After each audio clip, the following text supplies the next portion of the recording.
Oh, we got football this month. August is here, and so are the champs. CBS Sports college football writer Chip Patterson in to explore it all. Chip, I motion we set up a swear jar of sorts for the purposes of this segment. Any references to NIL, realignment, TV deals, $5 in the jar, okay? This is more of a celebration of sorts. There's been plenty of that down in Athens, and that's where we start.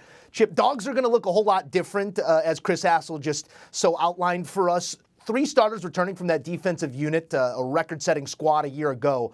How do you like the chances of this Georgia team to repeat what they did last season?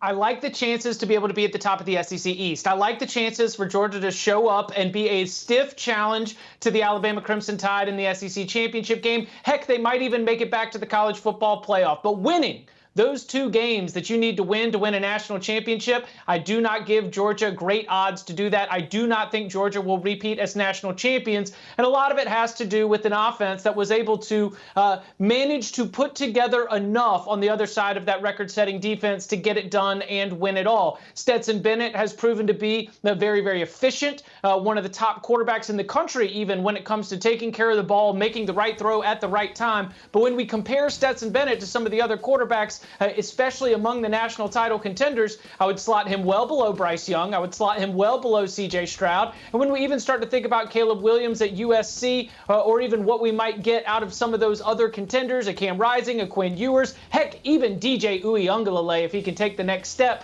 I just find Stetson Bennett losing a lot of those head-to-head battles. And we have found that throughout most of the college football playoff history, you do need that maverick, that fighter pilot at the quarterback position who can put the offense on his back and go make it happen. I don't think Stetson Bennett is quite that. So I'm sure he's going to clip this and it will continue to be fuel for the fire. But I'm telling you that Georgia has a very, very high floor, a college football playoff floor. But that ceiling of winning a national championship, I think the offense, the passing game, and the quarterback play, that might be what keeps them from it. Yeah, you have to weigh what's going on elsewhere, and an elephant never forgets. Bama surely to have that one circled down the road. Let's talk about the Big Ten.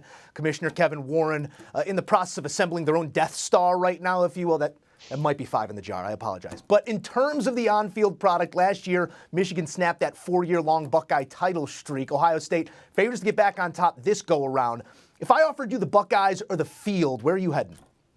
Buckeyes, 12-0 regular season. And look, Notre Dame at the start is going to be really, really tricky. But I do think that's a game that even if it breaks against the Buckeyes, that the selection committee will come back and forgive if you run the table the rest of the way. And I do expect Ohio State to run the table the rest of the way. That's why you see them as such an overwhelming favorite. Their offense is going to get off the bus and score 40 points every daggum time. You've got the best quarterback in the conference in CJ Stroud. You've got the best wide receiver in the conference in Jackson Smith-Njigba. And you've got the best running back in the conference in Trey Henderson. And when I look at the offensive line as well, it's just going to be an absolutely dominant unit. And the kind of shootout that we saw against Utah in the Rose Bowl, where, by the way, they did not have those 2 first-round wide receivers. I think that's the kind of offensive production, that's the kind of offensive game plan that we're going to see from the Buckeyes. The big question mark that we see for Ohio State was on the defensive side of the football, where they were let down just a little bit, where they were pushed around just a little bit. But everything that we've heard about the transformation of the Buckeyes defense since new defensive coordinator Jim Knowles arrived from Oklahoma State has suggested that Jack Sawyer might be next in line for being that nasty pass rusher that's going to explode on the scene in a national way, and that this defense has now gotten a little bit more complex in a way that's going to make it less easy for opponents to attack. I think the Buckeyes defense takes a big step forward. I think the offense is one of the best in the country, and I do not see anyone else in the Big Ten that's going to be able to outscore the Buckeyes. Let the record show we did also get our first dad gum in this segment, so football season officially has started here with Chip Patterson. As for how the West was won, Chip, it's a new era of USC football on the horizon, new head coach, new QB, a bevy of transfers that followed. On paper, it's a conference champ, no doubt about it, but they don't play them on paper. Do you see growing pains in L.A., or are they right to the trophy case year 1 under Lincoln Riley? There are definitely going to be growing pains. I do not think it's going to be right to the trophy case. I do have USC as my pick to win the Pac-12 when we have to submit our expert picks to CBSSports.com. But I would listen to Utah as well, the reigning Pac-12 champions. The Utes get Cameron Rising back. They bring a lot back on this offense, which, by the way, has been very productive ever since Andy Ludwig showed up as offensive coordinator. And I really think that in Utah, what we've got is a little bit of a scheduling advantage as they host USC in Salt Lake. Joe, as I look at it right now, USC and this team of mercenaries that includes Caleb Williams from Oklahoma, that includes Mario Williams from Oklahoma, that includes Jordan Addison from Pitt, Travis Dye from Oregon. I mean, Lincoln Riley dipped into the transfer portal and he just started picking out the best players from everyone else's team. But it might be tough for this team to gel. I think that USC will be so much better at the end of the season than it is at the beginning of the season. They've got a little bit of an advantage in terms of the way the schedule shakes out, that there are some of those easier games at the beginning so that they can get their feet under them. But again, when USC plays Utah, that game is in Salt Lake City, I would favor the Utes right there. Now, the teams I didn't mention, Oregon. I'm sorry. I do think that this is going to be about an 8-9 win kind of season for the Ducks and UCLA. While it was great to finally get into the postseason with Dorian Thompson-Robinson, I think they are all offense, no defense. So I've got USC, yes, but then also Utah kind of in that top tier, well ahead of Oregon, UCLA, and the rest of the Pac-12. Yeah, Utah was one of those punch-you-in-the-mouth type teams last year that proved it time and again in the face of doubt. See if they can roll that over here into this campaign as well. Last season, Chip, Cincinnati was our requisite wrench thrower, let's call them. Big win in South Bend to earn enough a spot in the playoff there. Do you have anyone sized for a Cinderella-type slipper this season? The runner-up in the American Athletic Conference last year is a great place to start. The Houston Cougars won 12 games last year. They went undefeated in conference play in the regular season, fell to the Bearcats in the conference championship game. But with what they bring back from that group, I think Houston is very well poised to be the highest-ranked Group of 5 team at the end of the season.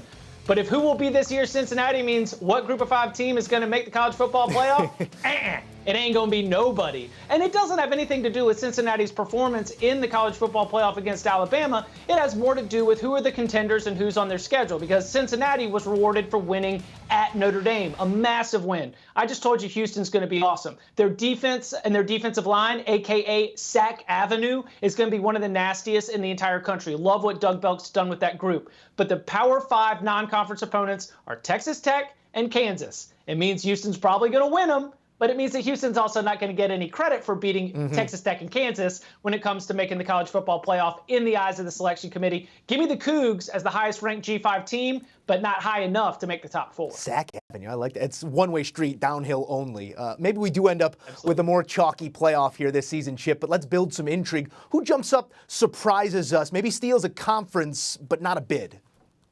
Yeah, I'm going to go with Sonny Dykes in year 1 with TCU. I really think the Horned Frogs kind of bottomed out a little bit under Gary Patterson. His message was clearly not connecting on the defensive side of the ball, his calling card for so many years, as the Horned Frogs finished outside the top 100 in many defensive categories. But the talent's good. They've got the best cover corner in the entire conference. They've got all conference caliber players at linebacker and safety. I think that defense takes a step forward, and Sonny Dykes, who we know has been able to field productive and prolific offenses, has 2 good quarterback options there with Max Duggan and Chandler Morris. Quentin Johnston at wide receiver is an electric player on the outside. I just think that so much has sort of gotten tired. It's going to be easy to flip the energy. We've already heard that from spring practice, just a different vibe around the program. They were 5-7 a year ago. And then another piece of this is that I think the Big 12 winner might have a couple losses. TCU can't win the Big 12 if the Big 12 winner is going to be 12-0. But if the Big 12 winner is going to be 10-2 or 9-3, that's something that TCU can do. There's not a runaway favorite like an Ohio State, like an Alabama, Georgia, like a Clemson. So I think TCU and the Big 12 in general is where you might find your dark horse. Chip Patterson with the trusty 9-iron behind him in the shot there, and that's where it will stay because the season is here. 26 days to kick, Chip. Let's get it done. Appreciate you. All right, here's a look at notable Week 0 action coming your way. Nebraska laid a big number at Ryan Field against the Cats. It's Purple Pride all over the place, but that's the best 3-win team in the country a year ago in Nebraska. We're in a ton of close games. Let's see if they can get off on the right foot here against the Cats. The Illini also starting their season, not in the Big Ten campaign, but they'll get Wyoming, UTEP, North Texas, also on the Week 0 schedule. Vandy laying a number on the road in Hawaii. Do you want a sports network that delivers everything that matters about the game? The highlights, the picks, the instant analysis, no yelling, no fake debates, no politics. Hit the subscribe button and never miss a moment.